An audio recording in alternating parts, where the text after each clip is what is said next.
In the small, forgotten village of Black Hollow stood an ancient mansion, a place of dread and whispered fears.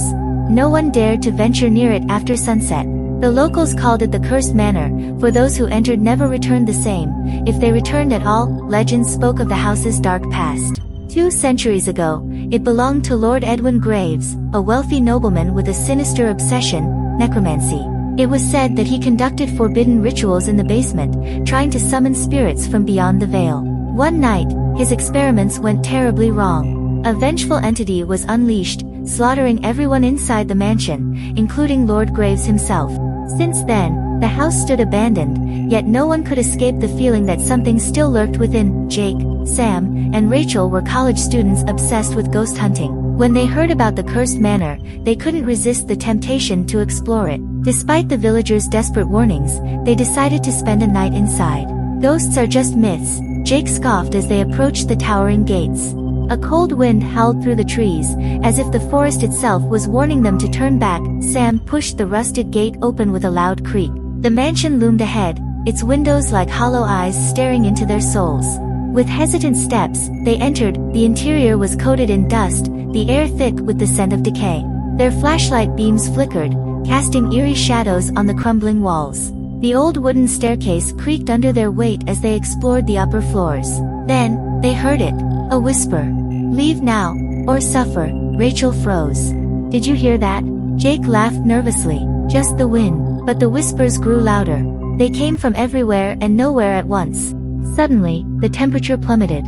Their breaths turned to mist. The door behind them slammed shut on its own. Rachel screamed. "We need to get out of here." Sam pulled at the door handle, but it wouldn't budge. A sinister laugh echoed through the halls. Jake's flashlight flickered and went out. In the pitch-black darkness, something moved. A shadow slithered across the ceiling, its eyes glowing red. A pair of long, bony fingers stretched from the darkness, grabbing Sam by the throat.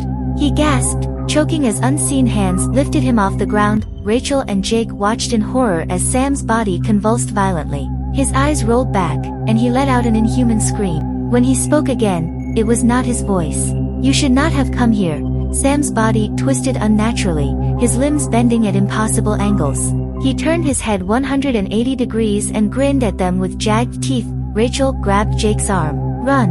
They sprinted down the corridor, but the house had changed. The walls stretched endlessly, the doors leading to nowhere. The mansion itself was alive, trapping them in an endless nightmare. A chilling voice whispered in their ears, "You cannot escape." Suddenly, the hallway plunged into darkness. When the lights flickered back on, Sam stood at the other end, his face distorted in a grotesque grin. He lunged. Jake and Rachel burst into a hidden door, stumbling down a flight of stone steps. They landed in a basement filled with ancient symbols and blood-stained walls. A large, circular mirror stood in the center, its surface swirling like liquid. Rachel's eyes widened. This must be how Lord Graves summoned the entity. Behind them, Sam shrieked like a demon. He was no longer human. His limbs were elongated, his skin gray and cracked like old parchment. He moved in jerky, unnatural motions, his bones snapping with every step. Jake grabbed a rusted dagger from an altar. "If this thing came through the mirror, maybe we can send it back." He plunged the dagger into the symbols on the floor. A deafening roar shook the room as the mirror's surface trembled violently. Sam's possessed body was dragged toward it by an unseen force. "No!" he screeched, his voice layered with countless tormented souls. With one final, horrifying scream, he was sucked into the abyss. The mirror shattered into 1,000 pieces. Rachel and Jake stumbled out of the house just as the first rays of dawn touched the cursed land. The mansion stood silent, as if it had returned to its eternal slumber. They never spoke of that night again, but deep in the ruins of the basement, among the shattered glass, a single piece of the mirror remained untouched. Its surface rippled, and in its reflection, Sam's face grinned back.